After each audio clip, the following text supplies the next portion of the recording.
Welcome back to AuthAndPay Starter Kit. We've already covered Google, GitHub, and Facebook authentication, but now it's time to integrate Auth0, one of the most powerful and flexible authentication providers out there.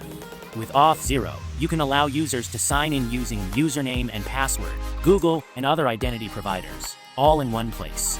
By the end of this tutorial, you'll have Auth0 fully configured, giving your users even more authentication options. First, we enable Auth0 in the UI, and then check the application.yaml file to see what needs to be configured. We need to uncomment the relevant sections and fill in 3 key environment parameters: the client ID, client secret, and the issuer URL. Now let's go to the browser, log into our Auth0 account, and create a new application. We'll name it AuthAndPay, and select Single Page Web Application as the type. From here, we navigate to Settings, copy the client ID, and paste it into our configuration. Next, we do the same for the client secret. Now let's update a few more areas.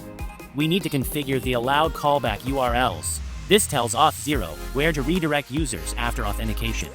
For local development, we'll add localhost 3000 along with the necessary OAuth2 code URL. Next, we configure the allowed logout URLs, adding localhost 3000 to ensure users can log out properly during development. We also need to add this to allowed web origins, ensuring that our front end can interact with Auth0 securely. With these settings in place, we save our changes and head to Advanced Settings. Under Endpoints, we grab the main domain from the list, just up to .com, without the rest of the path. This will serve as our issuer URL, which we add to our configuration.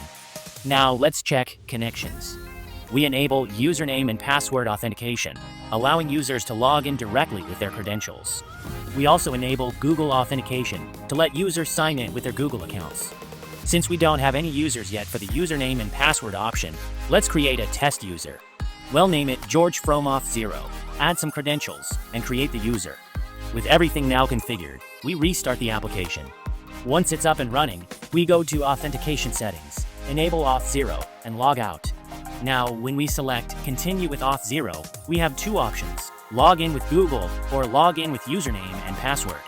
Let's test the username and password method. After entering the credentials, we see an Auth0 confirmation window asking for authorization. Click Accept.